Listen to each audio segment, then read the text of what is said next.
Was distended. I mean, he looked 9 months pregnant. She questioned Joshua's caretaker. I'm like, how long has he been like this? Oh, she said at least a week. She started filling me in. They would get in trouble if they called an ambulance. I said, well, he needs to be seen today. Well, we have to call the nurse. I said, we don't have time for that. Her husband, Brad Smith, brought paramedics from the neighboring fire station to the home. They took Joshua to the hospital. I will never forget, we walked into the room and he reached out his arms to hug both of us and just hugged us. We talked to the doctor and he told us that his bowel had perforated and that he had never in his life ever seen anybody with an impacted bowel like that. The doctor told us that there was nothing really they could do. The 38-year-old died 4 days later. For somebody who never comes into the home to come into the home and say, oh, he's sick, that's just some people not paying attention. Former nurse surveyor Terry LaFawn worked for the Texas Department of Health and Human Services. She investigated the circumstances surrounding Joshua's death. He was a young guy. He shouldn't have died from constipation. Alchemize your energy. Darling, let your spirit be free. Don't give up. Keep on pushing through. Now is the time. It's all up to you. Alchemize your energy, my friend. Let your spirit be free. Don't give up. Keep on pushing through. Now is the time. It's all up to you.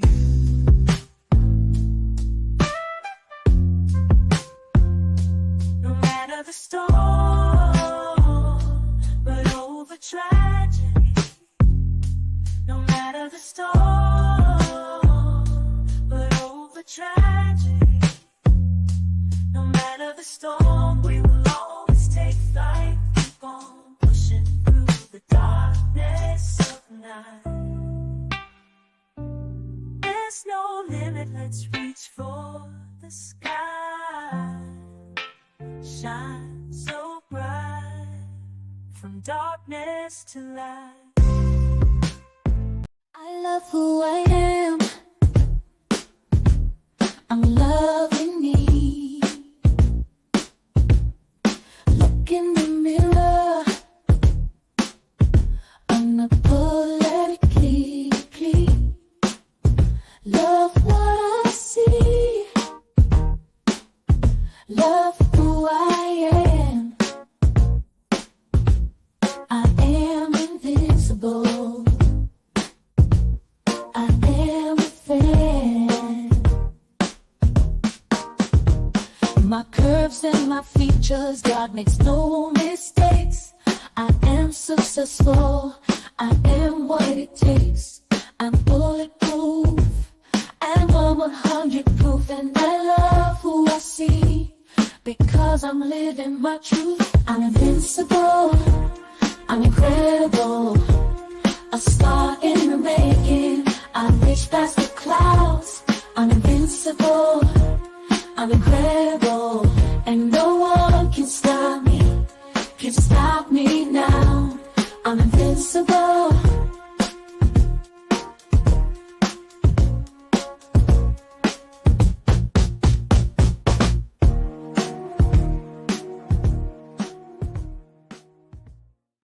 All right, all right. Hello, welcome to Alchemizing Energy. We have special guests here. Mark, how are you doing? Mark, how are you doing? Oh, pretty good. How about you? Man, I'm wonderful, wonderful. So as you saw, that was a very heart-wrenching story about that young man. And you know, I think we both have experience dealing with similar situations, and I really wanted to bring you on because you know, I just wanted to bring awareness to this whole issue of people living in these group homes, living assisted livings, and how their loved ones can be just put to the side and like kind of neglected. And you have a lot of interesting stories, and I just really wanted to get your background. This is Sugar Love. I'm Genesis, and this is Mark. How are you doing? I'm doing Greetings, good. Mark. Welcome. Thank you. How are you? I am fine. So, just give a little background of like how you got into the assisted living business and what was your first experience in that situation. Okay. Well, I originally went to work for someone here, and she had at the time two group homes, and things seemed to be going pretty well at the moment. And I went to work at the first one in another city, and then she was waiting on another one to get opened. And she did open the new one, and I went to that one in another city, and things, seemed to be going pretty well. It was not, everybody wasn't bedridden like the story that we had just seen. But we did have two. Well, we had one that was bedridden, one that kind of was. She had a stroke, so she couldn't walk on the left side of her body, so she needed a lot of assistance. She had to be changed and stuff. And I didn't do the changes on the females because that made them uncomfortable, and the owner didn't want me to, and I didn't want to make them uncomfortable. So we had another female that did the changes for the females, but I helped them from day to day duties. And the other one was in a wheelchair and could get out of her bed. She just needed assistance. The rest of them pretty much could walk and do, but they did need a lot of caring for. And we, devoted what we needed to do, and got done what we needed to get done. And I'm just trying to fast forward and try to leave out all the stuff that I don't think people want to hear. But the owner started to make a lot of money, and did really well. And at first it was good, and we got paid, and everything was good. And bills weren't getting, things, but utilities weren't getting shut off, and cable and internet wasn't getting shut off, and things were good. And she went out and started spending money and just overspending, and things started going downhill at that point. So it was good for about a year and a half, maybe, of the 4 years that I worked for this person. How many patients were did you have to care for total? Total, like I said, most of them could walk and stuff. They didn't need care, a higher level of care. Some of them did not need a high level of care. But at the time, at this house that we moved to, there was 11 residents, patients. How big was the house? It was a 4 bedroom that had been converted into a 7 bedroom, and they took the garage and built 3 bedrooms for single, for one person only, and then they took some of the living room and cut it off and built in 2 single rooms there. Uh, so it was total of 7 bedrooms. So when did things gonna like start taking a turn for the worse? It really got bad when things started getting shut. The utilities started getting shut off. Electricity never got shut off. The power did several, or the water did several times. Excuse me. And she was be on the phone with the people, and wanting rent early and asking for more deposit because they were a higher level of care. And then she would let some people, come in, and just to get the money, she would, let them in for a lower amount, and then their level of care would be a lot. There was one specifically that was paying a very low amount. There was people that did not need near the level of care that she did, and she was a lot of trouble. She was feisty, but overall, she was just funny. I liked her, but she wasn't paying what she needed to pay. And the owner would not go back and try to renegotiate with her people, I think, because they put it in stone. They weren't going to pay anymore. That's all they had. And then she would try to get more money out of other people. Specifically, I remember one guy, he, liked to wander off a lot, but he could walk, and he was able to take showers on his own. And, he had his little disorders, but uh, the mother could not take care of him because she couldn't be around smoke. He smoked. She had a lot of disorders and issues she was dealing with. And he paid a pretty good amount of money, 1,800 a month, which I felt was a little high for what he needed to be, what his people needed to be paying. And I specifically remember a situation where I finally called her on the phone and told her what was going on. The state came in and raided one of her houses, and after they left, she packed everybody into some cars and, sent them to a hotel, and had the residents living in a hotel. And Wait, I so talked to the so mother so wait, what did the why did the residents end up in a hotel? because the state came in and, was asking where the owner was, and she was always in the background. She never wanted you to give her name, and wasn't there a lot. And Wait, so why did the state get involved? Like, what was the catalyst? they were called because there was a lot of in and out the front door, and I guess the neighbors started seeing a lot of people there, and overcrowding, and it didn't look right in the neighborhood. And they How came. many people by that time were staying at that house? By that time, we were at another house, and I had come to the house late that night because I was at another house of hers that she moved from. with my stuff, and I said I wasn't leaving until my stuff got moved.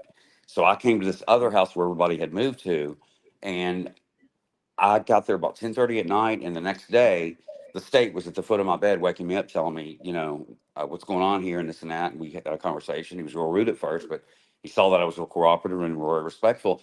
He says, "Do you have any mattresses around that room back there?" I said, "No, I don't. I got here late last night." And he says, "There's 9 mattresses. There's no box springs. There's no frames. They're laying on the floor, and they're about 10 inches apart. Some of them don't even have comforters and pillows." And I didn't know. I mean, I got there late, and he was, explaining the situation. But they come in with the state and with, their people and APS, Adult Protective Services, and they did an inspection, talked to people, whatever. When they leave, because this happened before at one of our homes, they're usually going to get a court order or whatever, and they come back a few days later, and they, everyone's got to leave, and they take everybody and they put them in assisted living. So they pay for it, and they find them housing elsewhere. Before that happened, she was able to move all the residents to a hotel and kept in a hotel. And Wait, but how many total residents was it? So this was not in the house with 7 bedrooms. How many bedrooms? no, this was later on down the line. This was in another city. Where Okay, she so did you're kind this. of skipping around. So Yeah, I'm kind of just yeah. APS came, and there were how many people in the house? I would say there was probably, she bought 5 hotel rooms. She had everybody in those hotel rooms like sardines. It should have been But 4 how many people. people were in the house when APS came? About 25? Probably, I'd say probably 15. 15 people in a how many bedroom house? 4-bedroom house. So it was a 4-bedroom house with Yeah. 15 people. Yeah, she would take the living rooms and make them into a bedroom and put sheets in the doors, and it's just real. So she had people on the floor, sleeping on the floor? Oh yeah, in the living room with sheets in the ways of the door, so I guess they'd have some privacy. It gets worse. I mean, it's a lot worse than that, but yeah, she had them everywhere. And what would happen when someone's loved one came to visit them? They didn't notice that. She strongly recommended against that, and she was able to keep that from happening during COVID. She made me, because I did all her clerical work stuff for her. I was a really good attendant for her, and I would do the signs and print out everything. And she just said, due to COVID, no visitations will be allowed, and she had her phone number on it, and they could call her if they had any problems. And she was able to dodge that and keep them away. What kind of patients were these? Like, what was the oldest? What was the level of patients that you had? Most of them, all because she had got referrals from a few of the psychiatric facilities, and 2 specifically, she loved them to death, and they were the worst psychiatric facilities in my opinion. I didn't like them, but most of them had psychiatric disorders, and that was their level of care, which to me isn't that, I can deal with that. But there were a few that were bedridden and were more physical than psychiatric. But I'd probably say 80% of our people had psychiatric disorders and needed, housing with a structured environment and different things and all the things that she promised their people. So I'm sorry, what were the age brackets that you think? I would say anywhere from 20 years old all the way up to probably 70 years old. Okay. So they would be more of the bedridden people. No, well, some of them were bedridden, but most of them could walk, and they just had psychiatric disabilities. But their level of care, because you had to watch them and help them with things and do all the things you had to do for them. But she had some bedridden ones. Went to another house after this other house, 7-bedroom. We had to leave there. She had one that was bedridden out of all the patients that were there, and she was the only one that was bedridden. She only had one, so. I think after we left that 7-bedroom house, she really didn't have a lot of ones that were bedroom. She was trying to get them because she was able to get more money. There was one situation. Well, hold on. Go ahead. Before we get, because people are just coming in. Before we get to the care, I don't know if you said it already, but how does the money go? She gets all the money. How does she What does she have to be? If she has to have a specific degree, she could just say she's a caregiver. What would be her position to even be able to start receiving people? What's the qualifications? First of all, she didn't have any license. She did all these homes without a license. She would tell their people and talk to other people on the phone. Oh, we do field trips and we have therapy. We have an in-house psychiatrist. She took one of my doctors that I got as a favor to her to come see her patients, and was is still to this day using her name and saying that it's one of her doctors, and never paid the doctor. The doctor did it as a favor to me. Never got paid. Asked for their insurance information, their IDs, which she just faxed it to. The owner would never do that, and So ended up not paying the doctor. illegally, she became the caregiver. In a sense, but she didn't do the care. Me and the other attendants did the care. No, but I'm saying when she's pitching the idea to get the patient, she's Oh yeah, getting them she to actually there was a become few her. patients. Hmm. There was a few patients that she was able to get into their money and be their power of attorney and have control of their money and take every single bit of it. There was a few that she had their cards that the government gives them for their disability, and she Hmm. was able to keep those cards and have those numbers. Specifically, one house, and this guy had there's no way he could have called and even consented to this being done, but she put the electricity in his name without his So, consent. so does she find out? Uh, like they don't have a like she. How does she like she goes? How does she find out about like? Does she like look at their records to find out they don't have no family, or these are people who's left there and they probably said, oh, they don't have no family. She's like, oh, okay, now I can get them now because there is nobody there to overlook me and see what I'm doing. Like, how does that process go Well, of her it's every choosing the situation. people? Well, every situation's different with her, but she's very good at manipulating people and telling them anything they want to hear and getting the highest amount of money. There were residents she was getting $3,500 and $4,000 a month for. But she tells them the people anything they want to hear. Some of them don't have anybody, but they have disability, and she's able to get into that. Some of them she talks to their family and is able to get in with them. Specifically, the one that I was talking about a while ago, the guy that had a psychiatric disorder, that the mother paid $1,800 a month and had a lot of things she was dealing with her own and couldn't handle him. There was a month, and it was the month one of the months because there are several that she had everybody in a hotel, and the mother had already paid the $1,800 a month rent, that she was supposed to pay to take care of him, paid it to her. She got another $2,400 out of the lady on top of the 1,800 that she got out of her already. And I found this out from the mother, and I told the mother to please get him out of there. I had resigned and I wasn't working there anymore. And he was at a hotel, and she, didn't know what to do. She was crying, and I helped her find him another group home to go to. Mm-mm-mm. Mm-mm-mm. Yeah. So if anybody got sick, or 'cause I'm quite sure they need medication and stuff, but how Mhm. was that handled?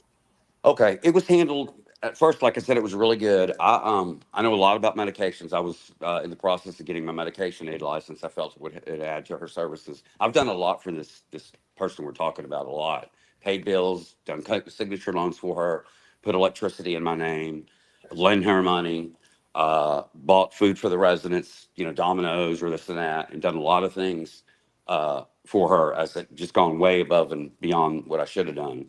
But when she moved everybody to the hotel, like I said, what was your question? I'm sorry, I'm going off. Can you repeat what your question was?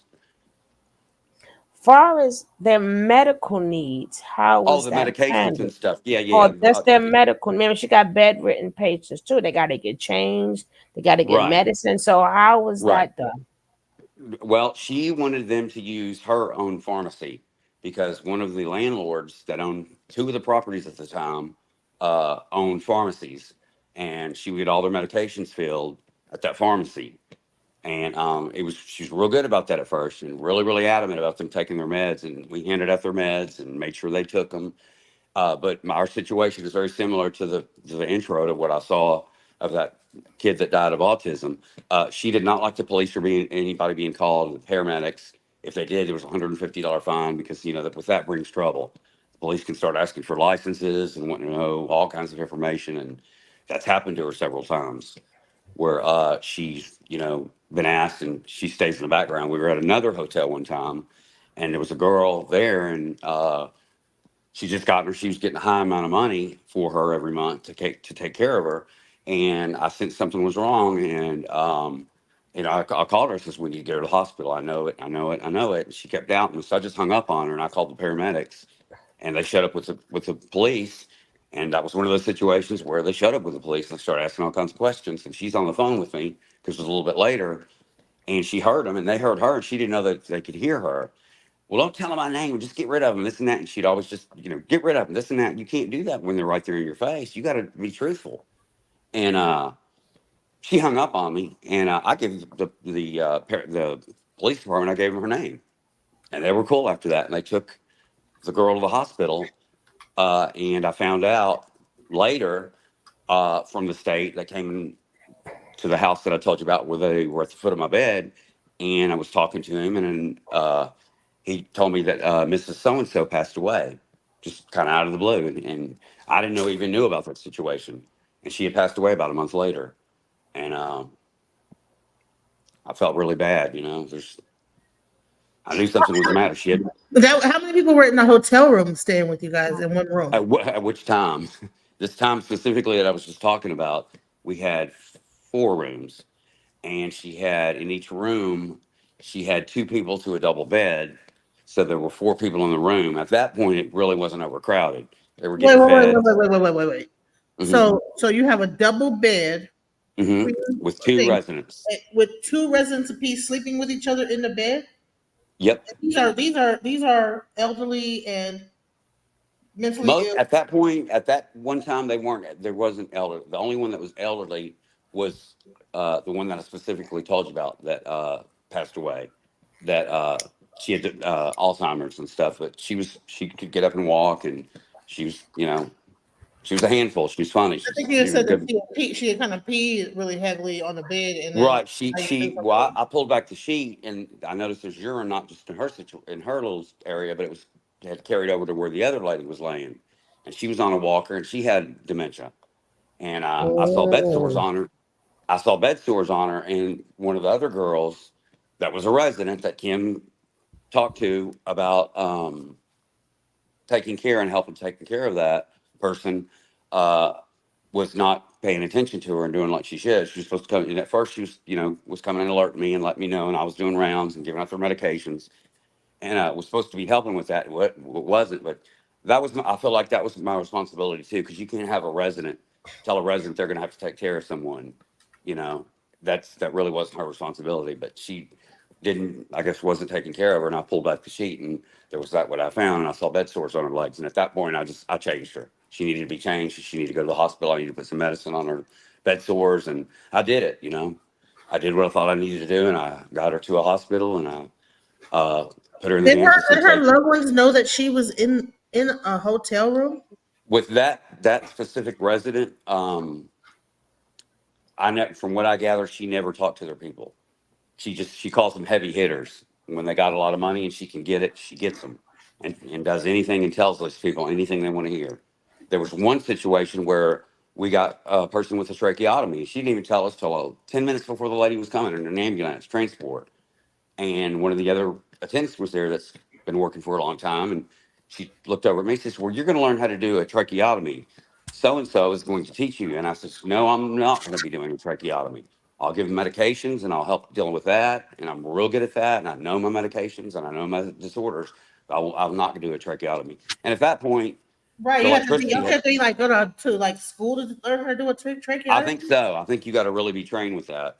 And at that point, the electricity had been shut off 2 or 3 times for non-payment. And you can't have someone on a breathing machine, a tracheotomy with the electricity. She had a pay as you go service. Ghetto. She just pay. They tell you when your accounts get low, you just pay more money to them via credit card. And it was a pay as you go service at that point. And the lady passed away the next day. Not from any care that we gave. They think that the transport kind of shook her up a little bit, but she had a stroke and she was pretty much a vegetable. And I went over and she had her hospice nurse there with her taking care of her. And I squeezed her hand and she looked at me, she blinked her eyes. So she still had some life there. And it was really sad. But she was a vegetable, and we gave her medicine, and the next day she passed away. Were these people able to go to schedule doctor appointments? That's another thing. We had specifically the one I told you about that I changed and found the bed sores and called the paramedics. I found out later that she had some appointments that she was supposed to go and didn't go. She wouldn't keep their medical appointments. There was another guy that she had power of attorney that I didn't know she got, and they had lost contact. The son that she was taking care of lost contact with his kids, and his kid showed up one day and was asking all kinds of questions. Found out he didn't make none. He was a VA, and found out he didn't go to the VA hospital, and where was his money, and started asking her for her license number, and she got real greedy with that. There was, several situations that I said, he needs this, he needs that. You're getting his money. Why can't we get him some shoes? His flip flops are falling apart. He needs some house shoes and some pajamas. And she just at that point when eventually she got him some, but we tell her we needed things and she wouldn't get them. We needed gloves or we needed diapers or supplies, food, whatever. And that's So just it how got to she the point is. where you guys didn't have any food in the actual group home or at the Oh home? yeah, she was getting residents to pay for food, getting their food stamp card. She called to Health and Human Services on the bedridden patient at one of the homes that we had, and said she was her, and she get a new food stamp card and had it sent, and she went and spent all the money off of it. Jeez. So even with the lady with the bed sores, that means they left her in the bed and never turned her every two Nope, hours, right? nope, Because that's nope. how the bed sores got there. Right. So And like I said, I'm she surprised she wasn't investigated from that. well, you would have thought she would have been. She had court papers that told her she was never to be near a group home and never operated assisted living, boarding home, any type of facility without a license in the state of, whatever. And I don't want to say too much, but they gave her fines, and I don't know if she ever paid them or whatever. But this last group home she was at, she was supposed to get a license and promised me she would, and then well, right before we were going to go to that one, she started saying, well, they don't check for licenses there and this and that. And I didn't want to hear it anymore, because I told her I was going to continue to work for her unless she got a license and we did it the right way. And So how many it was workers was there besides you? at first she had relief attendants and other attendants, but she started owing them the money. And when you don't pay them, they don't show back up. She would tell them Mm, when they first came to work for her, you don't get paid for a month. mm. And then payday would be coming and she'd find some excuse to get out of it. So at the last from that when things were good, and then she stopped paying nobody. And then for a while it was just two attendants, me and another person. And now it's just this one person that she has. I think that she is the other person kind of like a almost like a patient themselves, as far as I know. I think I She remember. has a lot of psychiatric disorders herself, but she's never been treated for them. She's just more high functioning. She does her job, but she melts down and has nervous breakdowns and gets down and just totally can't handle situations and really shows a lot of those behaviors in front of residents and stuff. But she's got some things she needs to deal with and doesn't want to deal with them, I guess. So the and also was there drugs ever involved at these group homes? Oh yeah, one of her group homes, she they were vaping that THC. I don't know a lot about the THC and the stuff you go to the store and buy. And she was talking to two of the residents about investing with them, and she was trying to make money. And they needed this and they needed that, and they were going to make CBD oil and put it in one of the rooms of the group home. They were cooking it and making it and doing all the stuff that you need to do to make the oil. And I begged her not to do it. I says, please don't do this. First of all, it's not the right thing to do, and you could get in a lot of trouble. This is, you're running a group home, not a pot factory. And second of all, that money that you're investing, you could go to pay me and the other attendant, or you could pay your landlord because you owe her a lot of money. No, she didn't want to listen. Very hard headed, very hard headed. Didn't want to do it. Swore she was going to make money and went and did it, and Let me never ask. got any money out of it. Let me ask. With all this money disappearing, where Mhm. do you assume it was going? Like, did you see her like with a car, like dressed to the T? Like, where do you think the money was going? Because you see her That's every the day. So if that's she the still funny looked the thing. same, or yeah, Yeah, she did. She would get her nails done, but I think she would pay her bills. but she wasn't buying expensive things, and she didn't have the nice cars that she did. She's driving her mother's car, which was completely beat and run down. Didn't have a car, never always out of money, and taking the money. And I really don't know. I know this last time she was trying to get a, because she would always get nice. I got to give that to her. She would get nicer homes in nice neighborhoods. She never owned them. She leased them, and she found this one home that's close to $1 million home. It was way big. It was ton. It had 3 thermostats in the home. It was huge. But that's what she likes to do now. Is she likes to get a big property and get as many people in as she can. And I told her she's just, why not start out modest and then work your way up to something big? And she wanted to do the big one. So all the money that she was getting from these people at that time was going towards this big house because it was a big down payment and a big first month's payment. And she didn't pay the landlord the last month and the month that she owed her for the current month. And all that money was going to this new house to give to these new owners to get in this new house. So I don't know where the money How went. much did she pay the new owners to get the new house? She paid them, the rent was 4537 a month, 4537 a month.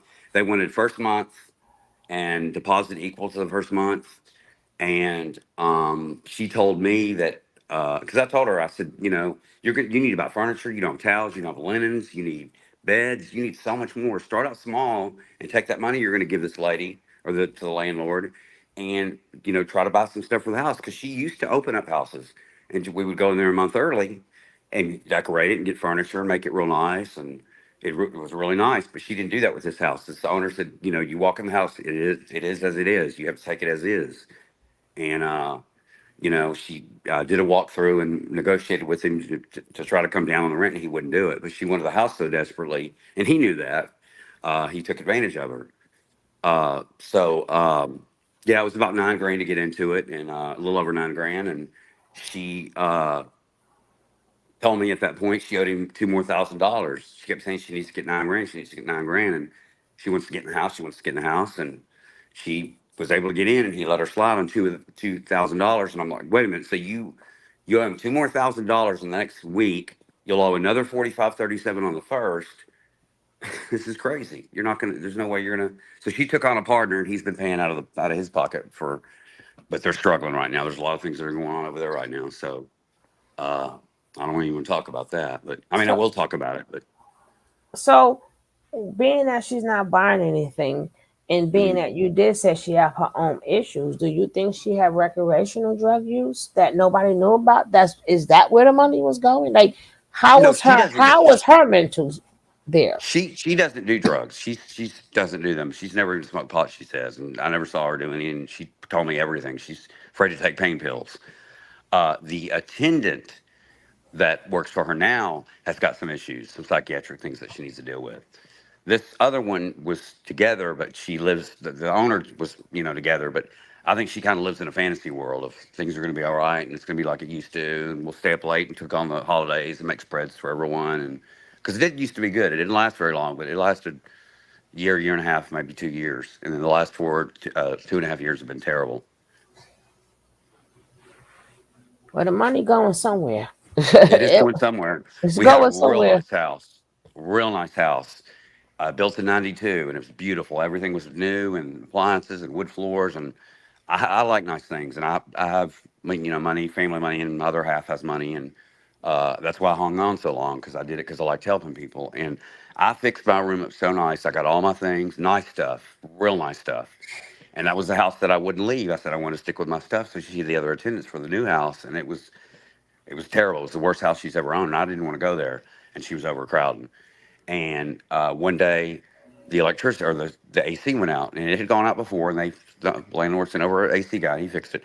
And I called him on the phone. I said, "Hey, the AC's out. Could you come?" And he's like, "No, he hasn't paid me for the past 2 times. And if you'll call him and he'll authorize it, I'll come over there."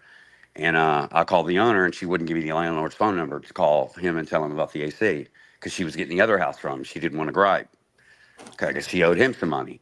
So the AC goes out, and then boom, the electricity goes out. So I left. I had to leave, and I went and stayed in hotels. And I was supposed to go back that Monday to get my stuff. And the landlord went and got all the stuff. I had a friend go over there and talk to the neighbors. And I'm not going to list because I don't want to be material, but it was about $15,000 worth of stuff, nice stuff, brand new iMac computers. I just had a month, all new fax machines, my wardrobe artwork, a autographed soccer jersey from Cristiano Ronaldo worth $5,000. I spent $400 on the frame and hung it up. I put a new ceiling fan, Hollywood. I thought we were going to stay there. I wanted a nice room, and I would let them use the room for the doctors to come have visits with the residents in my room, you know. But to make a long story short, I sent a friend over there after all my stuff got taken, and the neighbor said, yeah, they would come out the front door and they'd either go to the left to the truck or to the right or put it on the curb. And there was some stuff on the curb, but he stole pretty much everything I had, so I lost everything. I put 3 signature loans in my name for her. She never paid them back. At that house that I'm talking about now, they didn't have anything on TV. And I kept telling her, these people need something to do. Let's get them some TV. And she didn't want to do it and didn't want to do it. So I just got DirecTV. She said she'd pay for it. And the first bill came and she never even paid the first bill. It got, shut off. She stayed there 6 months, 8 months, and rode the city as long as she could without paying the water. And we didn't even have sanitation. They wouldn't even pick up our trash. And the other attendant had a car and she'd haul it off every day.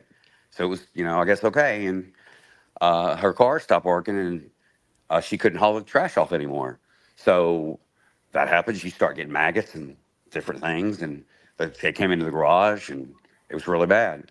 And I finally called the city myself because she wouldn't let me. And I negotiated a deal with her. I typed a letter out. They said they wanted she owed $850 for the water bill. She's been living there, not paying it. They've been reading the meter every month. And they know how much she's been using. And I said, is there any way we could, pay that off? And they were real nice. And they said, pay $50 a month. Just show us something. Pay $50 a month on that bill, and we'll turn it on. You'll have your sanitation, your trash. I went to her, I begged her, she wouldn't do it. $50 a month. Do you think that being that, especially if you is like you said, special needs people, and their families couldn't take care of them anymore, do you think that she feel like, well, if the family don't care, like I don't care, like what would make her, like take solely advantage? Because is it because you feel, well, if they don't care about them, I don't either. Like to bring all these special needs people in and to take their money in and their food stamps, because sometimes even in the nursing homes, right, is they treat the patient different if their family members come visit them compared to the family members who never come and visit them. That's the thing.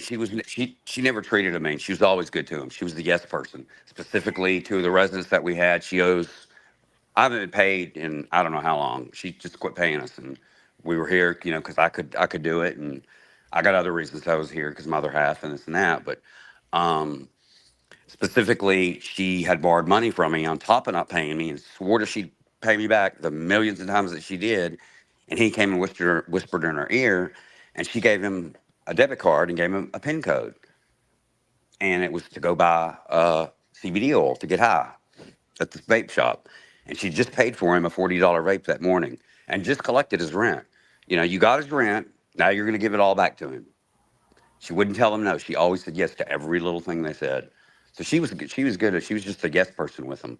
She never actually treated anybody bad or anything. If she's giving a mentally ill patient a vape pen and he's on mentally ill, he's schizophrenic and has mentally ill medicine he's on, then that's not treating them good. Well, we got one lady also who wasn't turned. She couldn't even put a pillow under her to keep the bone from being, so that wouldn't be treated good either if you have bed sores. You're right. But she never did the care. She put that on us. That was our responsibility. No, that's her responsibility. I agree. I totally agree with you. I'm just telling you how she did things. There was another situation where we were at another hotel, and back to you asking about their appointment. I just understand, how are you guys going from hotel to hotel and the family members don't know this? Or do the family members just not get care enough that they just want their loved one to be away from them so bad that they're willing for them to be in a hotel like two to a bed? Is it really that bad? She dealt directly with the family. She didn't want any of us talking to them. So she was able to talk them. But I know a few of them that knew about it. And she manipulated the families, and they trusted her, and they were cool with it, I guess. Um, yeah, there was another guy that we were in one of the hotels waiting for this nicer house where I fixed my room up. I told you about, and um, it was a pretty nice hotel. It was, and he kept moaning and griping about pain, and he was in pain and this and that. And I asked him, and he had Alzheimer's. He was a very good resident. He showered and very smart. He used to be a college professor and traveled all over the world, but he has Alzheimer's, and occasionally would forget where his room was or maybe wander off. But he was no trouble at all. He's a very good resident, and he was moaning one night, and he was in pain, and I gave him some medication, and about 20 minutes later, you would have thought I bought that man a Mercedes Benz. He was the happiest camper I'd ever seen. Oh, whatever you did, it's just great. He didn't ask for no more pain. He wasn't trying to get pain medication. And I called the owner and the other attendant. Oh, he's just trying to get. He never even asked for anything. And I went to him and I told him, "You let me know if you're in pain. I need to know. I need to be able to work. I'm not going to sit there and watch someone live in pain. Just not going to do it. I don't care what I did. If I did the wrong thing, but I know what I was doing. I know the medication I gave him." And I kept him comfortable. I brought him tea. I covered him up. He got cold real easy. I took care of him. I was already taking care of him because he was a male. I didn't really take care of the females. And come to find out, he had about 6 or 7 VA appointments. He got to the hospital. He had cancer. And he died a little while later, a month and a half, 2 months later, of cancer. And I felt really bad. And I walked out to the parking lot one time, and the owner was talking to his daughter, and she was cursing the owner out, the group home, and just going off on her 90 miles, and she wanted this and all that money and this and that. And I said, "Excuse me, I'll come back. I just had a quick question for her." And no, you stay here. You stay here. So-and-so told me what you did, and you kept him comfortable. I really appreciate that, and thank you. And I'm not mad at you. I'm mad at her, and this and that. And I took up for the daughter, and I said, she's right, and this and that. And at that point, he hadn't died yet. She was just there the next day to get his belongings, his clothes and stuff. But he did pass away, and I felt bad. I really did. I feel bad for everybody. So that makes 2 that passed away? Yeah. Yes. Or was it total have more that passed away? Yeah. The one that we got that had the tracheotomy, I don't think that was anything to her because she was provided everything that night and the next day, and everything was all right. So I don't think that goes back on the responsibility of the group homeowner. She passed away, and then we had one that died of Alzheimer's. And I don't feel that wasn't her responsibility. It was just time to her. No, it is her responsibility. I wouldn't even say that doesn't matter how they died. I said how many people died. Just give me but even if it's how they pay, it's still all of her responsibility. Well, no, if they're being taken care of and given their meds and taken care of, like they're supposed to be, then she is supposed to release them back to either a nursing home or to a hospital. No, she was a group care. She was a home at this specific resident I'm talking about, and hospice was coming in and taking care of her, and she was a group home. They didn't try to move her. No, group home and hospice are two different things. Well, the hospice nurse came in. She gave me the care kit. I was giving her medicine. I would have to crush them up in little ice cream and feed them to her. She was still feisty, still lovable. Grab my hand. I really got attached to some of these people. And how were you able to do that? I was able to do what? To give them crush their medicine and give it to them. I dispensed their medications to them. I crushed the medication up with 2 spoons, and I put it in some ice cream and gave it to them. Usually, only a nurse can do that. Dispense medications? Right. So how does that go in a group home? Maybe I'm a little confused here. I don't think you have to be licensed. I wanted to get licensed and do it. And I know a lot about medications, tons about them. And specifically the psychotropic. I know a lot about opioids. I'm in pain management myself. I know a lot about the anxiety stuff and cholesterol and blood pressure and stuff. But I know a lot about the medications. And I was very careful, and I documented, and I gave them as prescribed. I was real good about that. But I don't know if you had to be licensed. She didn't even have a license. So what I'm saying, group home. like what I was saying is, Brandon, it's not about the medication. It's about if a person's in hospice, they need to be in a specific hospice care place. You should not be in. At that point, I didn't know that at that point. I didn't know. I know her. No, listen to me. It's not about whether you know it or not. The person that owns the home knew it. You know what I'm saying? Correct. Yeah, yeah, So yeah. so you don't have to be defensive. I'm just trying to Right. show No, I'm not. that I'm some of not. But these at the, people were in the wrong spot. Like if yeah, they were on their last leg, you know what I'm saying? uh-huh, She had no business having those patients, you know, because yeah. there should have been a 24-hour nurse on staff, Mhm. not a caretaker, but a Well, nurse. why didn't the hospice nurse order that and put that in place if that was the situation? Because she had the hospice nurse come, and I've had a few of these situations She where they're probably like on lied to their. them, honey. She probably lied like she lied to everybody else. She probably did, but let me tell you how this works. Usually, in the past three situations that I was in, specifically the one where she died the next day and we got her the night before, the one that had the stroke, the hospice people come in and they bring what they call a comfort kit. And that's to keep them comfortable because they know she's not going to be living for about another week, week and a half. And it's usually morphine, Ativan, which is a benzodiazepine, and it's an anxiety like Valium or Xanax and some other stuff, two or three other narcotics. And when they do that, they bring that in, and you're supposed to give that to the patient to make them comfortable. They don't want them dying in pain. And I gave them that the medications that I was supposed to, and the hospice nurse brought that to me, and was asking about care and questions and this and that. And I just assumed that was what we were following format. I didn't know that we were supposed to go into assisted living at that point or to group home to Yeah, a nursing care you have home. to have you that has to be a nurse that does that because Uh-huh. Exactly. yeah, because Yeah. yeah, that's a narcotic, so like that's Because it has to be a nurse because of the doses of Hmm. medicine, which Hmm. has to be prescribed by a doctor, Right. right? So Hmm. it can change at any point in time. And it did. And when they would change, I would get the new medications with the frequencies and dosages on the medication bottles. But I But was just following. but the only way I'm trying to Hmm. explain to you, the only way that it can be changed, it has to be through Hmm. the doctor. So Right. And when it, even if the person is there, hmm the doctor himself is supposed hmm to come there every day to give you that, guys instructions. nope, that what didn't happen. No doctor ever came. It was all Right. So prescribed through sent to a right, pharmacy, and it was picked up by the right. hospice nurse. That's a no. That's a violation within itself. A Okay. I didn't doctor. know that. What if that? Right. What if that person pressure is high, or what if Hmm. if what one medicine is not going with one medicine, and they have to Hmm. up. Remember, they in hospice care. Hmm. What if they have to up the doses? Only a Hmm. doctor can prescribe that.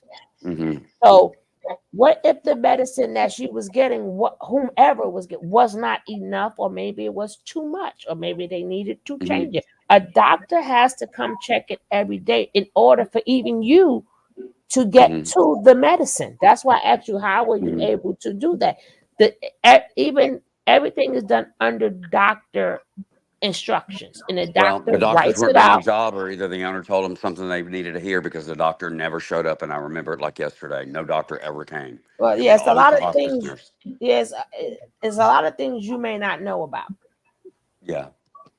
and honestly, I believe that she's putting you at risk of like you could have been. I mean, especially if this family would have decided to go after anything legally, Hmm. you would have been Hmm. at fault because well, not at fault, but they could have held you liable and tried to say that you were wrong for even administering the medication to their loved Hmm. one because you didn't have a license.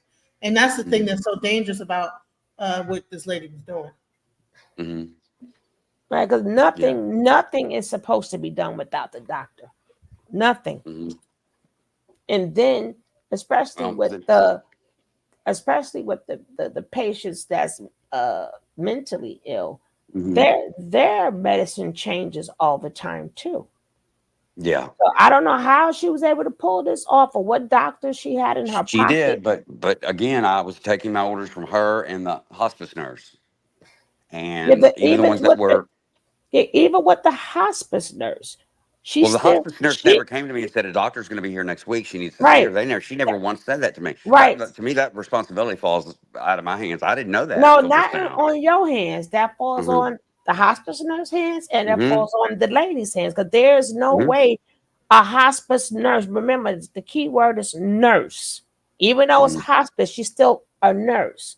A nurse. I ain't Hmm. never seen a nurse write a prescription in any of the 50 states. They can't write. They can't write. No. Exactly. So how is y'all able, not you, how was this hospice nurse able to bring a comfort kit and bring all these different medications without a doctor's okay? The doctor wrote the medications. They were in his name. They're written in prescriptions, but it's in Right, little but the box. And doctor it's never checked the patient though. So how is this that's it. That's on possible? him. That's not on me. You can't write No, scheduled it's not narcotics on and you. not It's be not checked on you, on. baby. It's not on you, baby. We just We're not saying. trying to ever blame you. Oh, okay. All right. Right. All right. We ain't No, blaming we're you. trying to basically talk about like where this whole thing was being done incorrectly. You know, Okay. you can't Yeah. have a person that's on their deathbed or a hospice or like in like their final chronic stages of care without Mhm. having the proper people and Mhm. around the clock care that they need, so that they Yeah. can, so that when it's come their time to go, they can be comfortable. They can be, Mhm. they're not suffering or Well, whatever. specifically, and I guess I agree with y'all because when we had the one that died the next day that we'd only had one night, that when she told me I was going to learn how to do a tracheotomy, and I said no, no, no, no, I'll do medications. I'm good at that, and I'll stick with that. And I was real good. I kept documents and records and did it all by the book. She kept all the psychotropic medications and those kinds of stuff that was non-narcotic in uh, a filing cabinet with a lock on it in her office at this place where the lady died the next day. And I kept all the narcotics locked up in my safe, and they were safe, and nobody ever got to them. And I did it right, but I was the hospice nurse was there, and we gave her some of her medications. We had to crush them up and put a little water and some other medicine in there with it, a liquid medicine, stomach medication, and crush them up and put a little water in it and put it in a huge syringe and feed her, the same place that her feeding tube would go in her stomach. And some of the stuff was doing an IV. And she said the hospice nurse said give her an Ativan. That's a benzodiazepine. It's in the same family with Ativan, with Klonopin and Xanax and Valium. And I got it, and I did it right in front of the nurse. I did But it. And she did a good job. hold on, Clonopin, Uh-huh. Clonopin and Xanax is the same thing. No, they're a benzodiazepine. They're not the same thing. They're No, different but makeup and one, different yeah, but properties. one different properties. But so you don't get addicted, they give it a Hmm. clozapine because the Xanax is Clonazepam is a addicted, Klonopin, right? Klonopin is like the newest, even though it's 25 years right? old. But It does that's have less addictive properties, exactly. So, but right? But it's technically, still a it's the same. benzodiazepine, and it's It's the still a same narcotic, and you family. can still have You don't withdrawal seizures if you take it too much, and you suddenly stop. It's all the same thing as the benzos. exactly. It's, So, how do it's you give them the same thing? I don't. I'm not I didn't understanding give this him the same hospital. thing. She Not you, wasn't the on hospital Klonopin. nurse, the hospice She wasn't nurse. on Klonopin. Okay, she wasn't on Klonopin. She asked the nurse to give her an Ativan. That is the benzo. It's a different kind. It's called lorazepam. That's the generic name. And I Mm-hmm. gave it to her in a syringe in her IV. She had an IV with fluids, and then an IV, or not an IV, but a tube that we give her medications crushed up in her stomach. I did the ones in her stomach. And then the nurse asked me to give her an Ativan, and she gave me the stuff, and I gave it to her. I gave her point 0.5, and I injected it in the IV. Did it like it was supposed to.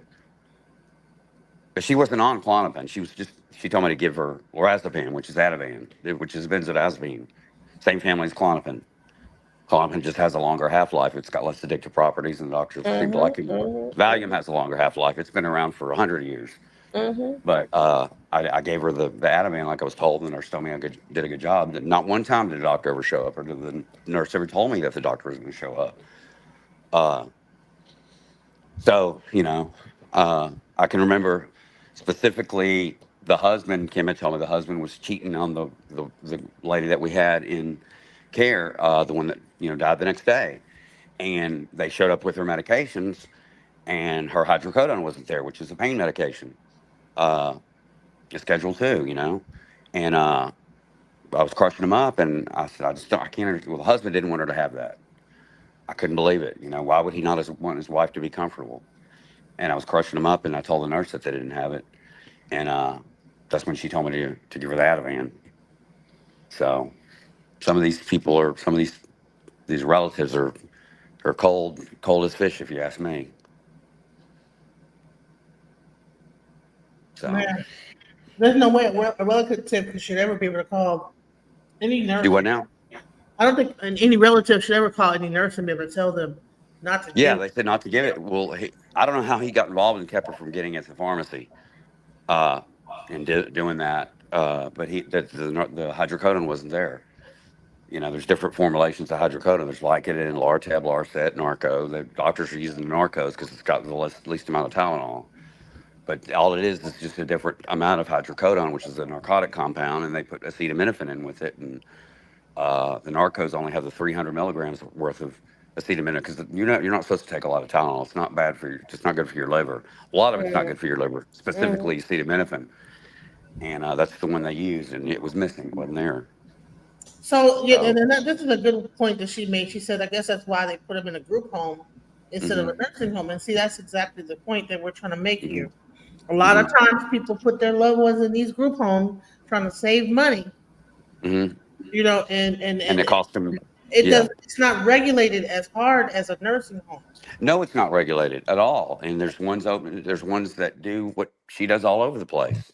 90% of them don't have licenses, but they're able to talk to the people and I guess try to save them some money and this and that. There was one group home that she didn't have anything to do with, but it was a group home. It was very common knowledge it was a group home, but their license was a boarding home, which is a lot cheaper than a group home. And you can have more people, and the regulations are a lot more lax than they are in a group home. And they were operating as a group home and not preparing meals and not dispensing medications and doing medication management. And that's not a group home. If they're doing their own meals and taking care of their own meds, that's a boarding home, but they were charging them group home prices. So there's other people that do it. Okay, let me Kevin, are you worried about the possible legal jeopardy? About your possible legal jeopardy? Were you worried about that? Or did you not know that you were doing something illegal? I'd say to a certain extent, but I think if they hear what my side of the story and all the stuff I've been through and trying to help these patients out and paying for stuff out of my own pocket, and I didn't know about all that the doctor had to be doing this when they're when hospice nurses coming to see him and all. I didn't know that till just now. Honestly, I thought that I would think that this lady would have had some kind of a home health care agency that would be administering.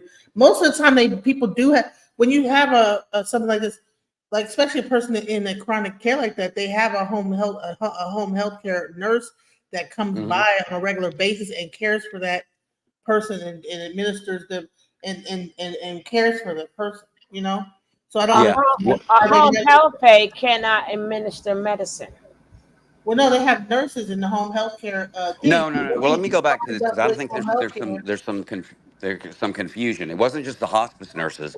A lot of the patients that we had, they did have home health care aides, but they would come and fill their pill binders and their pill schedulers, which is Monday, Tuesday, Wednesday, Thursday. It's got the different times that they take them, and give them to me and tell them I just started them on this and we up this, and they would check in on them and make some notes and do whatever. So they were relinquishing care into my hands and were handing me the pill binders. So I think that goes back on them. No one ever told me that they couldn't be dispensing, or I couldn't be dispensing medications or et cetera, et cetera. I never knew that. So it wasn't just hospice honestly, nurses. It seems like Texas itself has a problem with this stuff not even being regulated properly or even take, but that will also go for the pharmacy. So that lady had to even have a relationship with the pharmacy.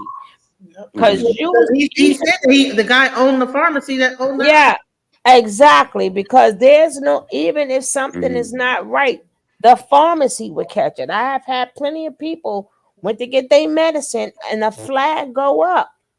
And they go, no, this don't mix with that, or you just had this or that.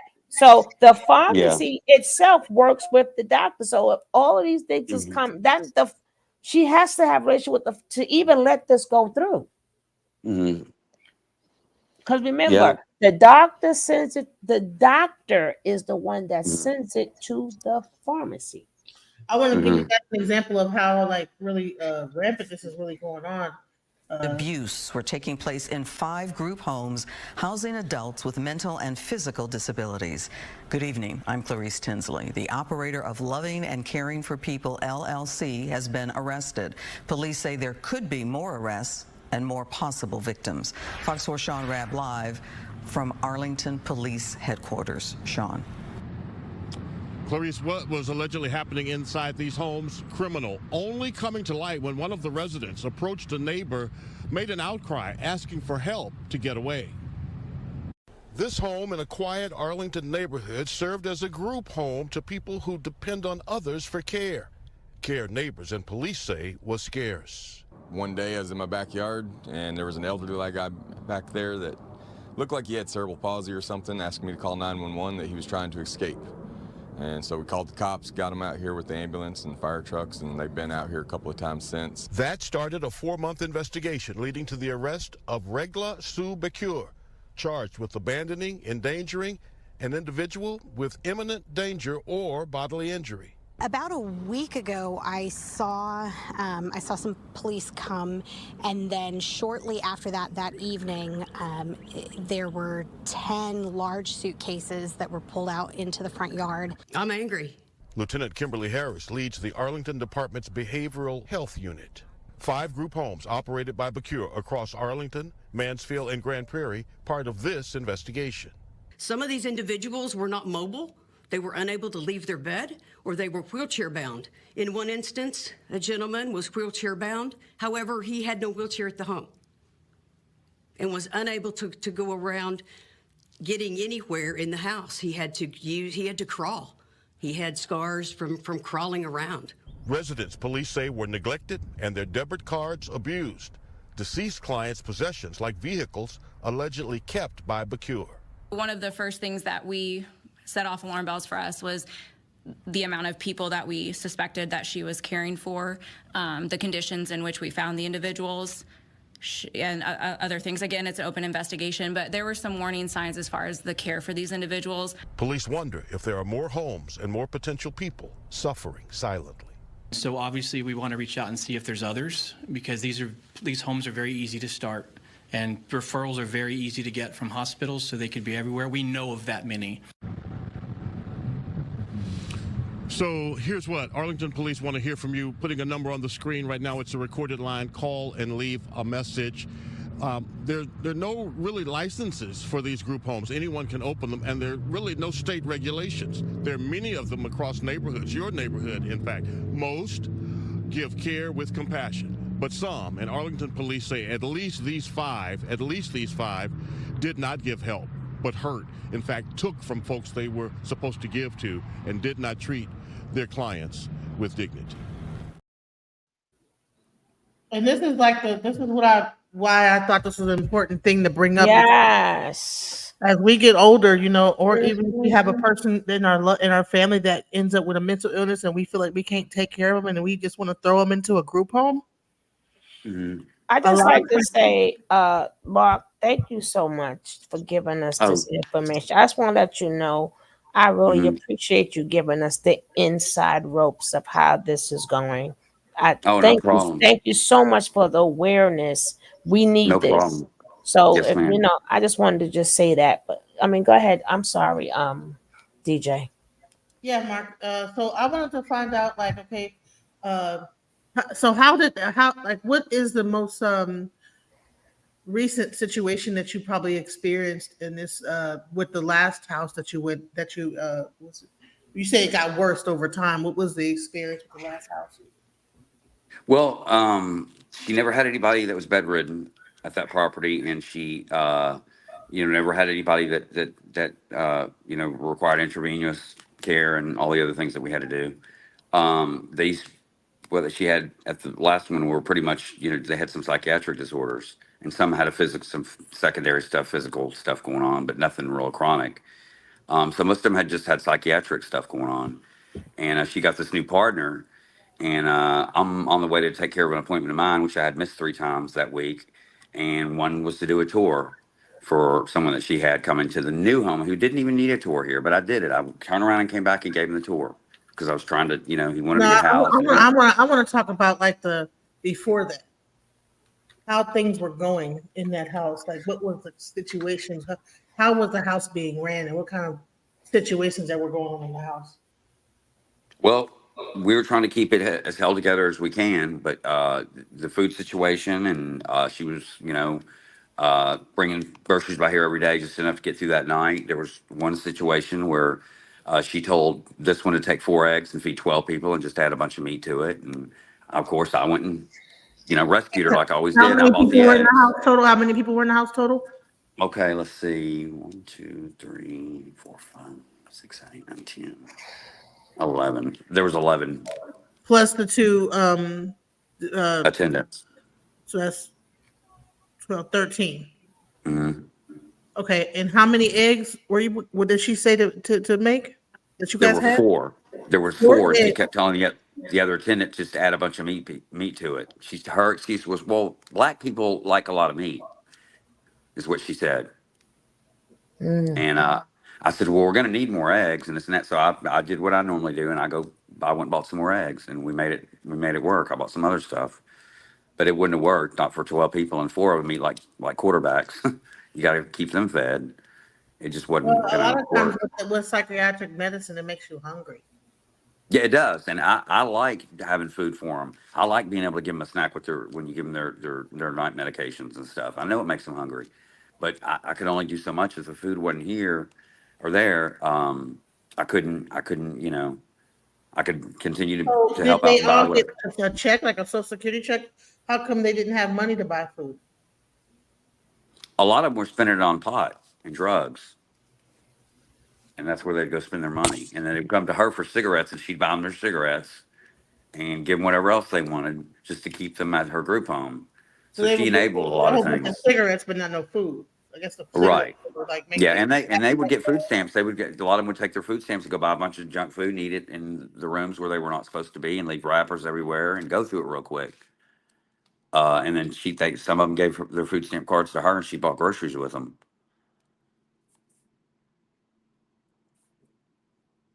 And you know what's so sad is that a lot of times places like this can really go to a place and get food, like a pantry, if she didn't Hmm. have enough food. But to me, if she's got 12 people there, she Hmm. should be making enough money to be able to buy food. Oh yeah, I agree with you. I She mean, uh, how she much do told you me think when the average each person was paying in rent for that place? I'd say I know one specific paid 750 and all the way up to maybe 1200. She had this partner that she took on, and he was getting low paying people. Only get a certain amount per month, and they were pretty much getting all of it. They can't pay more than what they get a month, so their entire disability was going towards paying their housing. There were no what she So calls them let's as say heavy that hitters each here. person paid $600 a piece. Let's not even go to the let's just do an average of $600 a piece times Mhm. 11. That's 11, yeah, that's about 6,000. Wait, how much is that? 600. 6600. Right. So you mean to tell me with $6,600 you can't buy food? I agree with you. I totally agree with you. You Wow. know, she collected rent from two of the residents, and her partner came by to get the money, I guess, from her. And I think it was about 1,500 from what he told me. And he said she had 400 left, and said she went and got groceries. Baby, please, she did not go buy the rest of that money with groceries. She went and spent it, and didn't give him the money that she was supposed to get to that new house. So I guess what she was just stacking her money to get to the next house, and not even, and all the residents had to like just suffer. And probably trying to pay her bills too. I'm sure she's got some bills. You said she didn't even drive her own car. She doesn't have a car anymore. Yeah, they're all gone. She's driving her mother's car and barely runs. Was she reported at all? Yeah, I believe she was. And they came to those houses and did that. But after they'd leave, she'd pack everybody up and move them. No, I'm saying, has she been reported lately? I know you said something about somebody running to a. Oh, I don't know. I don't know you know. said something about a fire. Somebody that you got wind of that at the new house that it's getting kind of crazy over there too. Oh yeah. He's got some psychiatric disabilities. Left, and he went to, I guess, the fire station, and the fire station called her partner, couldn't get her to answer, and he didn't want to come get him, and didn't come get him till the next morning. From the So, fire like, station? yep. And So the this fire guy people runs let to him. the fire station and they don't get him till the next morning. The other owner wouldn't come get him, so They've he been stayed at the fire reported. station all They've night. been reported.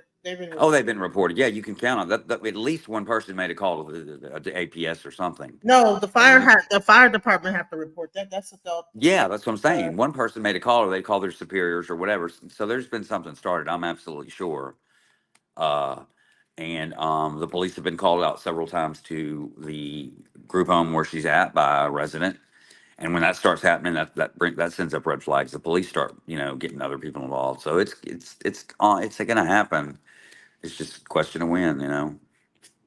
Yeah. So why don't you report them? Why don't I? Yeah. I've contemplated doing it, and I've wanted to do it really bad, but I just thought about maybe the consequences. A lot of those people want to have a place to go. I thought about that. I'm not scared. Whatever happens, happens. I'll take responsibility. I don't lie. I don't sugarcoat things. I'm real upfront. There's, some So you're situations. more like, okay, if she but honestly, I don't Mhm. know. Maybe they should go to a better place. But you know what? It seems like that it isn't no better. I mean, are all the group homes kind of like janky like this? Is There's good ones, but they're outside the scope of the range of prices that these people can afford. From what I've seen that are ran correctly. We came and picked up and did a transport from another group home to the other one with the resident, and he was really good. I worked with him and real good. Worked with his sister who took care of it, paid for his rent, and he was at a real nice group home. It was really nice, and it was minimal. They had the amount of people they're supposed to have in each bedroom. They had nurses there, and it was done right. But the sister didn't want him there. So I guess it's a matter of if you want better care. You got to pay for it. Yeah, they're outrageous. Afford it. So like, then you have like these kind of bottom feeder kind of group homes that like do the basic bare minimum of care, and it's almost like you don't want to call on them because you don't want the people to be displaced. So Yeah, that's it. That's like a catch-22, isn't it? Like, wow. Sort of, kind of, because if it's good places, what if they go to a better place? Like the condition that they're in, they cannot stay in. Yeah. Even if they have to go back to the facility, a hospital, or to the ward, that will be better. At least that will be mandated to where everything they do have to be written down by law if they at a facility, compared to where anything goes and you got to crush your fingers if you go to these group homes. So I mean that's not really a hard decision. If you decide to do what you want to do, because anything that happens after that is like you're accomplished. Yeah. Right. So basically, it sounds like to me like that. I mean, there's a lot to be thought about here. Like, man, and I really wanted to talk about this and make people aware that this exists and that this is really going on. And it's pretty severe. It's a really big problem in the Texas area. I don't know why, but I think that it's pretty. So, Mount Dora police say this surveillance video shows a disabled woman being abused by caregivers at a group home earlier this month. The video shows two different angles in which staffers appear to shove and punch the woman. Police say at one point, one caregiver can be seen placing her foot on the woman's head and then lifting her other foot off the floor, transferring all of her weight onto the woman's skull.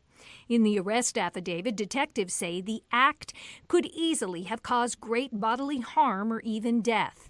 The alleged abuse happened in a group home on Mary Lane, and according to the affidavit, the victim lives there due to diminished mental capacity and inability to care for herself. So you see what I'm talking about? Like, it's like, do you see how many people were in that house? Oh yeah. I sure do. This right there. It seems like this is what everybody's doing. They're shoving a bunch of people into a house. I mean, there was barely enough room for everybody to sit down. I mean, how many people? I mean, how that house is a single family house. That house is not that big. And No, they it's have not. that many people in that house. That was crazy. Yeah. And I really want y'all to understand. If you have a loved one in these houses, please go check on your loved ones, because these places can be brutalizing your loved one and you have no idea. They could be living in really bad, bare bottom conditions, and don't let them just greet you at the door and not let you walk through that sucker. And ask for a license. Ask to see their license to get the number and get the MPI number, which I just found out. I did some research and ask to see if they have a group home license. Ask about their medications, if a licensed medication aid is dispensing their medications and how those are done. And I just want to say this real quick, and then I'll let y'all finish. That bodily harm and abusing a patient and putting their hands, that never happened with me at any of the places I worked for this person. And the other attendant, that never happened with. But I'm saying that's So I how don't. bad it can get, you know. Oh yeah, it gets bad. I know. I can imagine. But yeah. I'm saying that's what happened at that. I'm just saying this is how bad it can get, like that, where Oh they yeah. like bodily harm, the people could be harming the loved one, especially sometimes the elderly, and they might not be able to remember or tell something happened to them, and you know, even sometimes a person with mental illness, you know what I'm saying, because they don't know Mhm. probably how to explain what's going on, you know.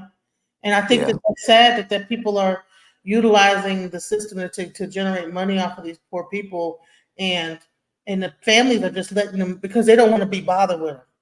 That's Exactly. the part that sucks, is that the families, they don't want to bother with them, so they just shove them off into a group home and just let someone else care for them, Exactly. and they might not get cared for correctly.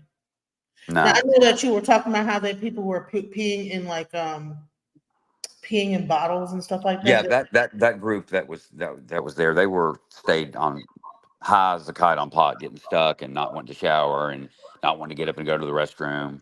That wasn't because they didn't have a restroom. They had a restroom. They were provided for. That was just because that was their own behaviors and what they were trying to do. Right, That wasn't. but the moment that people, like, how many, you didn't find those bottles until after, you know, Yeah. so Yeah. I that was means that cleaning. they have been, so that means yeah, that's, you know what I'm saying, so that's not. Yeah. No. I agree. I agree. But they were provided for restrooms. I know they were cared for and they were they had their own disabilities going on, but they knew how to get up and use the restroom. That was something that's on I them. think what that comes with is overcrowding. When you have too many Yeah. people and you got a whole group of people in one area in one room, and Mm-hmm. then you have and mixing in. Why are they getting high on marijuana? Well, that's not overcrowding, that's greed. Mm-hmm. Because you know how many you have enough room for. So the Right. overcrowding came because of greed. Exactly, greed. Yep. But yeah, I haven't even gotten paid. You know, she was never paying. It'd be 20 here, 40 here, maybe 50 if you were lucky. Uh, it, you know, I wasn't getting paid at all. She wasn't taking care of us, and if we did, we could have left any time. I stayed, and I have my reasons for that. But I also helped out a lot, put a lot of my own money out, and helped her. There was a specific situation where a few times I took off and went and stayed a few days. She was already begging me to come back and borrowing money from me before I even got back because she didn't have any money. Um, but I agree with you. Some of that responsibility can come back to me. That's why I resigned, and I'm not ever going back to work for this person. Mm-mm-mm. Mm-mm-mm. I mean, true. Especially, I don't even understand how, even in the group home, now that I see you can, but with the elder bed-bound patients, like, how, I don't even know how they make it into the group homes. They elder Yeah. and they and it's like so many things, because with them they would need, like, they temper their blood pressure, everything has to be done like every couple of hours. You have to check Yeah. their blood, I mean, their temperature, their Right. pulses, The ones that and I their took care of heart that were rates. Yeah. the ones And that I took care of, I did vitals on. There was one situation where a doctor came and saw, which was very scarce, a couple of patients. He was their doctor. He did house calls. His blood pressure cuff didn't work, and he tried and tried. I said, "Here, just use mine," and it worked, and it worked like a charm. But I and was doing then vitals on the ones that I had to do them on. right, and then on top of that, if they're bed bound, like, depending on how much they weigh, you may have needed a Hoyer lift, or how was I even getting them out the bed? I really don't know. Not on you. I'm just saying, how does the state do that? Well, there was the last person that we had that was bedridden was at the house that I said she turned into the 7 bedroom. And there was one that was bedridden and she was real thin, and I would be able to pick her up with the other attendant when we had to, turn her and do whatever. But she was being taken care of. She was real thin and I could take her up. I've got an injury to myself that I deal with, so I got to be careful what I do, but I'll do it if someone needs it. I don't care how much it hurts. But she was, we took care of her. It's just that one specific situation where she had him in the hotel, and the other female was kind of looking out for her and letting me know when things need to be addressed. And I was doing rounds and giving out medications. And, I noticed she had bed sores and stuff, but she could get in and out of bed. She just wanted to stay in bed those past 2 or 3 nights. And then that's when I thought something was the matter. And I called the owner and said, we needed to, call the paramedics. And she said, no, no, no, you can't do that. And that's when I did it anyway. I just hung up on her. And then she hung up on me in front of the officers. See, the thing is, like depending on your medical, how long your eyes are different, right? Mm-hmm. So what a aide may see may be different from what a nurse may see, could be different from what a doctor may see, right? Because it depends on how far, even though you may know what's going on. But so even with the bed sore, right? Right, you're probably not trained to catch it, to know like what is the beginning stage. This is why education. I didn't even see the beginning stage. Right, exactly. You know what I'm saying? If I would have seen anything like that, I wouldn't have mattered in the beginning stage. I would have just gone and done it. And regardless of what the owner says, even though I don't like doing it, no, make them comfortable.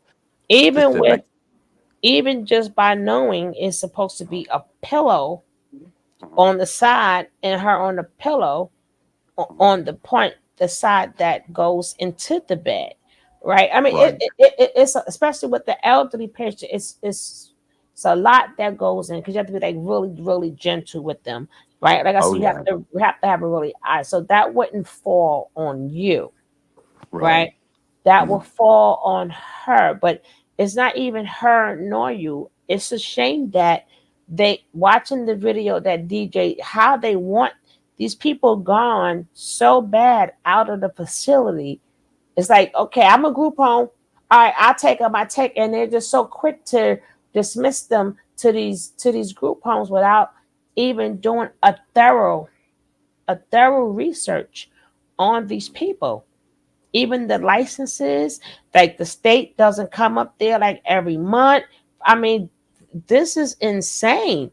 So my gripe right now is not with you guys, is with the system itself. Oh yeah. They're I think it's out of control and they're trying to police it and do it right. But I think that what about the daycare aspect of it? Why weren't they going to like a daycare? The owner was working on that with the daycare facilities that she was involved in. They had to have Medicaid as their primary, and a lot of the people had Medicare as their primary, and they couldn't be accepted unless the Medicaid was paying for it, because there was some situations where she used group homes, but a lot of them wouldn't want to go. And she thought, oh, they're going. I'm like, no, they need to go if that's the deal and that's the rule. And it would come down to going, and they wouldn't go, and she would be afraid of not getting that money every month. And she'd let those. She'd try to. I mean, even them staying in a hotel again, how does the system don't know that these people don't even have a steady spot? A hotel is not a home. How is the system? This is something that has to be done with the system. So people like her cannot get away with things like this. Yep, I agree. If they put more heat on her, she will have to do what's right. But you're gonna keep telling me you keep moving 15 to 20 people, staying in different rooms. 2 patients are never supposed to sleep in the same bed ever. No. That's the purpose of you getting their money so they can have their own bed. Right. Either private or semi-private. Yep. I agree. I mean, some laws have to really be redone. Because the only reason why she was able to get to do that is because the system itself, she see the loopholes in the system. So she's able to get away with it. But if them loopholes was not in the system, she could not get away with that. And then again, the families, they figure they're out of my hands, especially 20-year-old or something. Like, how do you just not, I don't care what you say to somebody over the telephone. How do you not come visit them? How is somebody able to travel with your loved ones for a particular amount of time and you don't know? Yeah. Families suck, man. I know. And she knows how to run it right. She's supposed to have face sheets done and documentation and charts and everything. And I kept reminding her, well, me and so-and-so are going to get them done, and I want her to help me. And I never got a face sheet. I made one up on my computer and did one for her. And a face sheet's when, you call to have them, the paramedics pick them up. It's got all their demographics and medications and allergies and contact people and insurance information that you send them with. And, there was situations where she didn't have any face sheets, and I had to write one out several times. The one that went to the hotel with bed sores, I had to write one out for. It's amazing how she made sure, well, if I go down, you go down, because technically you're not supposed to do none of that, right? So No. I like how she did that, right? So your Jan Hancock is on stuff, right? So God forbid if something happened, you're pulled into that because she made sure you signed your name.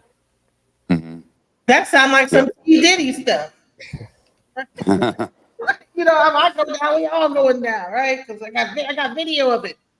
They got your signature, and he printed it out, and it's in his name. The electricity is in his name. It's not my name. I'm sure the house is probably in her name at this point. That other house song is that she has a partner now. I'm sure she got the partner to put the house in his name.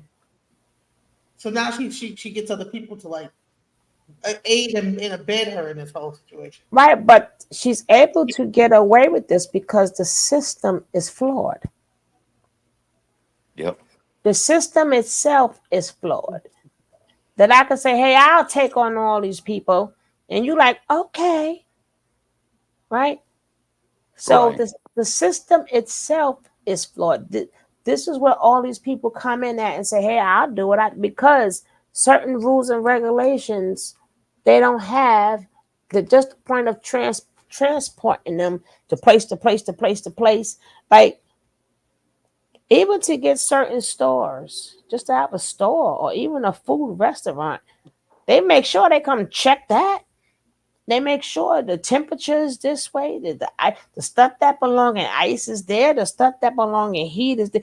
So to take care of people, there are no constant system. Like there is like a supervisor a state supervisor that goes around that pops in and check out where these people at, check out their conditions. Like there is none. Only if it's licensed, but you don't have to have a license. Right, because the system is flawed. That you don't have a license, they don't have to do all that. Right. No, she's supposed to have a license. She just was able to get away with it all these years. These other people don't have licenses because they know how to do it. On that last report that came out right before we had this news, we start talking now. She was taking their debit cards. It said it in the report, taking their money, taking their property. Now, I never saw the owner that I used to work for take their property, but she had their their debit cards, and in some situations she became power of attorney over what they had.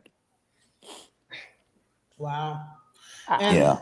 So I'm not going to hold you too much longer. I wanted to see if anybody had any questions. I did drop the StreamYard link a couple times. They were saying a lot of stuff. I hope that lady goes under the jail. Yep. I hope she goes under the jail, and I believe them people will be placed in better places, even if it's back into the facility. And it's a shame that the hospitals or the care is so overcrowded that they don't mind just giving these people to these quote unquote group homes. Like, Right. because it starts from them, because she got to get the patients from somewhere. And it's a shame they allowed anybody to take them. Just because I call it a group home, which is not even a group home because they're staying in a hotel, right? Nobody reinforces no rules. The doctors don't even check nothing. The doctor's appointments alone, even with the lady with the bed sores, like, I guess, the doctors don't care if you didn't bring them in, but the doctor, the whole system is flawed. Oh yeah. And a lot I of agree. times it's mentally ill. And the families don't want to be bothered with that mentally ill And Right. person. that's probably been Right. 80% of her who's coming to her homes Mhm. is Mhm. those with psychiatric disabilities. Right. Yeah, Hold on. they might not feel safe with that loved one, or maybe the loved one's too much to deal with, and so they're just willing to like let their loved one be with any situation. So they do like that 60 days at the psych ward, and then they get picked up and shoved in some group home somewhere, and Lord knows what them conditions could be. And I don't think that's and I think the next step from there is homelessness. I think that's where you get your homeless population from. Yeah. A lot of it, because people give up on people with mental illnesses once they have cycled through the group home system, and they probably can't find one to go to no more. Then they go end up on the street. Especially if they have a combination with drugs and, like, what's it called, dual diagnosis. Duly diagnosed. It's a mental disorder and an addiction. And I think that those are the people that this person like feeds off of, people like that. Oh yeah, she's good at that. Hold on, Real let good me at that. drop this link in really quick again. Hopefully it goes through. Oh gosh. Just give me a second, because this thing is getting on my nerves. Okay. Sometime it works, sometime it don't. Questions, and then, because I know you don't want to keep you too long, but we just want Right. The audience got any questions? Any people want to chime in, and then we'll wrap up. Yeah. But okay, it's in the chat. This thing been playing with me all this time. In between time, hey Ivy's Creative Flow, hey Angela, hey Nick, Lakeisha, Nene, No One Really Matters with Kat. Kev is not here, but hey Kev. Anybody I missed? Oh, my Bush babies. My replay gang who's gonna watch this. I dropped the link in there. Whoever would like to ask a question, come on. You could. Is she reported? Hopefully, she's going to be reported, and she will be reported. I think she's been reported at this point, because, like he said, there's been a person that ran out, into the fire station, and they didn't pick him up for a date until the next day. So Yeah. that they have to report that. Oh yeah. Yep. They have to report that. I mean, Yeah, that's as a matter- So what would you like to see? Not just with the situation you was in, but any situation that's a terrible situation. Like, to me, it's like your heart is there. So what would you like to see the outcome? Not just with her, but with the flawed system that we have. Just being able to keep a tighter control of what's going on, and have some rules and regulations that are stricter for getting these group homes open, even the ones that do have the licenses. Because I do believe that there's good ones out there. I've seen a couple myself, but just holding them accountable, and just having stricter rules and regulations on getting them open, and also coming down on the people that do the referrals. They got to find help and get that, and the hospitals, and they need to get them somewhere, and they'll just send them anywhere, it seems like. So it needs to come down on them too, because that's a lot of places, where she gets a lot of referrals is a couple of psychiatric facilities. And I just think it needs to come on down on everybody.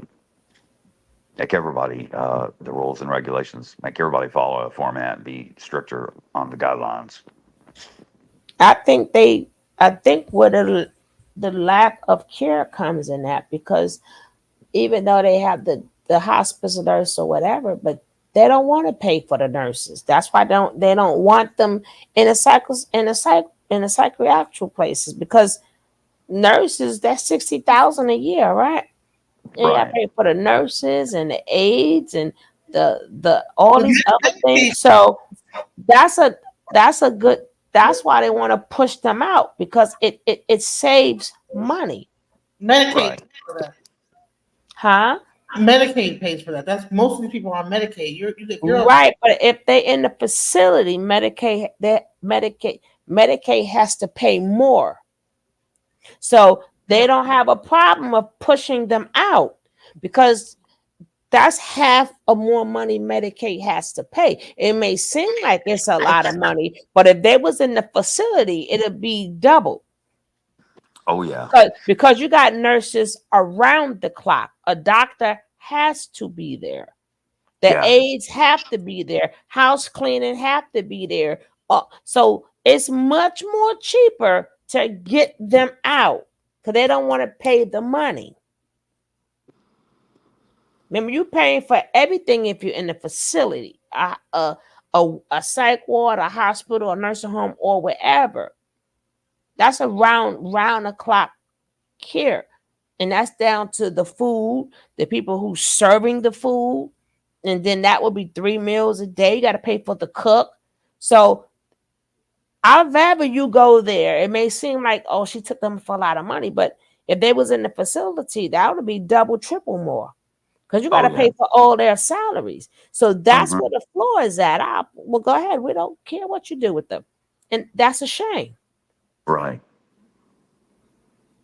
Well, that's why they closed a lot of the mental ward, loony bin. Well, not the loony bins, but the psychiatric mental wards down. Like the Texas is probably the only place that still has mental wards and stuff. They still. A lot of the major hospitals still have the psych ward, so that the whole hospital is for mentally ill. You know what I'm saying? Like what do they call it? They used to call them the crazy house, but a psychiatric insane or whatever they call it. Girl. You sound like you taking us back to the 30s, 40s, and 50s. The crazy house, like it's better names now. Damn it. Yeah. Jesus. I can't with you. She's gonna take us back to the 20s, right? The crazy house. The mental insane asylum. The same asylum. They closed them. Oh, psychiatric hospital. That's what it is. I'm sorry, my bad. That's what it is. It costs the state less money, and this is where more reports like this will force the state to mandate these places. They're not being mandated. That's why they can do what they want to do. They found out all the loopholes on what they don't have to do and what they have to do.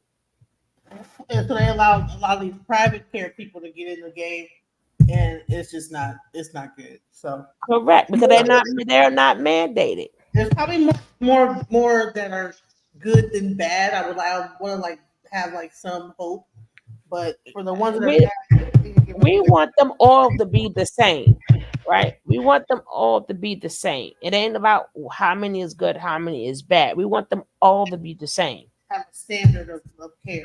Right, exactly, a standard of care. All right, so we're about to wrap this thing up. Nobody came up, so. But please report. Please, when you get a heart, and report her. Mm-hmm. So isn't he a mandated reporter? What is that? Mandated reporter. Mandated reporter means he was there. He's supposed to tell us findings, so he can still report.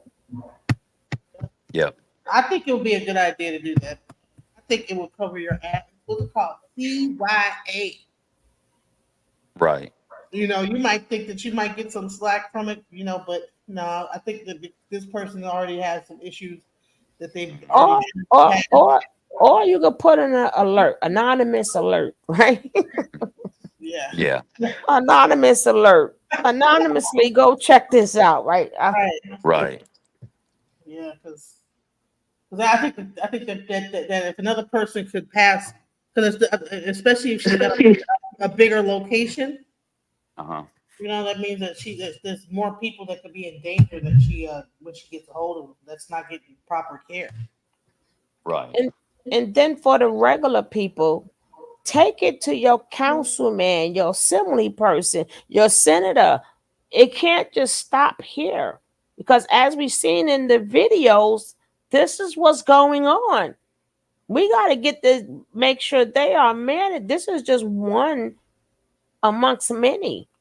We got to make sure standard care goes across the board. People shouldn't have to know that their child or mother or somebody is going. We don't know which one it is. But if it's standard care, right, at least they're going to do at least the standard, right?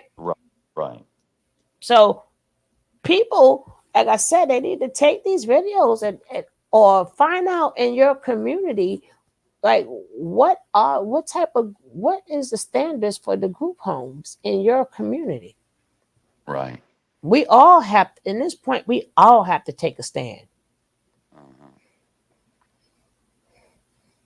But Mr. Mark, I just want to share this before we wrap up. The global population of people aged 65 and older is projected to more than double from 2021 to 2050, from 761 million to 1.6 billion. This is due to a combination of factors, including declining fertility rates and improvements in health and longevity. So that means that we're going to have a huge elderly population. And so with this, this is just a microcosm of a problem that is going to expand as time goes on, right? So right now it's just a little small thing in Texas, here and there, little stories you hear. But as the population of elderly grow, also the population of mental illness grows, you're going to have a lot of people that are displaced, and then you have these group homes that are going to start popping up around the place. And if it's regulated, you're going to have a lot of abuse and a lot of like horror stories. So that's why I wanted to bring awareness to this. Thank you so much, Mark. Thank you, Sugar Love, for being here with us. Right. Let me just thank him again, right? Because he didn't have to do this. And thank you for opening up our eyes. And if anybody, if we say we care, we better act like we care and just get some laws changed. Because, again, we're here to bring awareness. And this is what's going on. So thank you for, giving us this information, Mark. We really appreciate you. Yes, ma'am. Thank you. I was glad to do it. All right. So you know what we need to do, Sugar Love. DJ, take us out of here. I love who I am. I'm loving me. Look in the mirror. Unapologetically. Love what I see. Love who I am. I am invincible. I am a fan. My curves and my features, God makes no mistakes. I am successful. I am what it takes. I'm bulletproof. I'm 100 proof, and I love who I see because I'm living my truth. I'm invincible. I'm incredible. A star in the making. I reach past the clouds. I'm invincible. I'm incredible. And no one can stop me. Can stop me now. I'm invincible.